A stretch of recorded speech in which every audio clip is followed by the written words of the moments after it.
À la mort de Michel Berger, France Gall a dû faire face à la tristesse mais aussi la colère. La chanteuse était en effet furieuse contre lui et son mensonge qui aurait pu lui sauver la vie. Le début des années 1990 n'a pas été des plus faciles pour France Gall.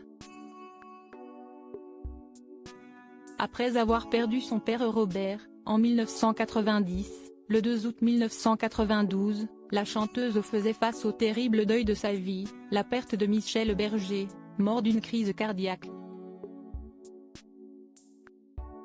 Ce jour-là, elle aurait pu lui sauver la vie s'il ne lui avait pas menti. Un mensonge de l'artiste, né un 28 novembre, qui a rendu furieuse France Gall, comme révélé au cours du documentaire France Gall, évidemment, diffusé sur W9 en août dernier.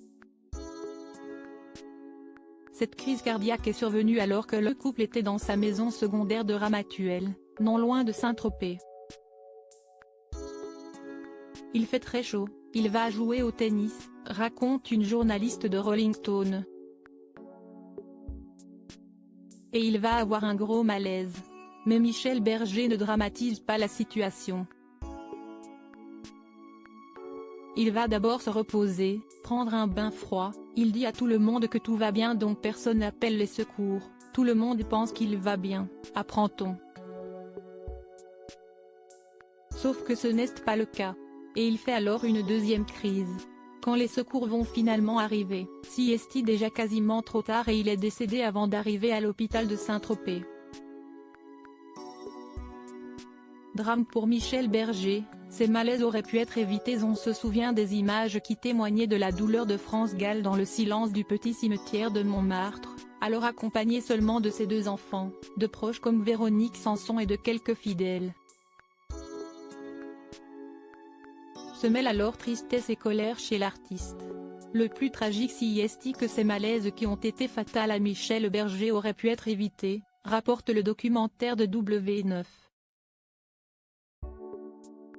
À cette époque, l'artiste souffre de problèmes cardiaques et France Gall avait pris la mesure de la gravité de la situation mais cela n'a pas suffi car elle ne savait pas tout.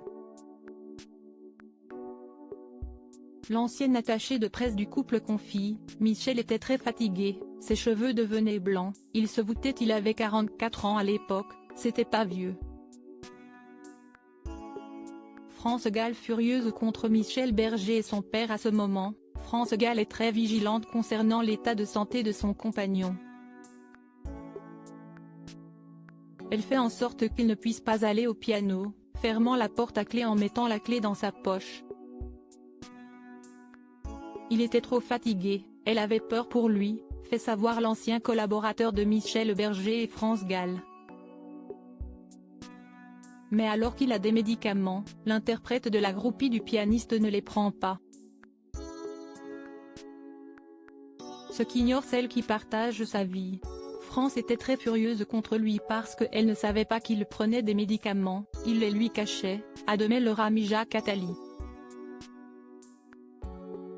Elle était très fâchée contre le père de Michel qui ne lui avait pas dit que son fils prenait des médicaments que lui-même grand médecin, d'après France, lui avait prescrit. Et elle ne savait pas quand il a eu sa crise cardiaque que des médicaments étaient dans un tiroir de la chambre, qu'il aurait dû prendre donc elle était dans une colère extrême contre lui.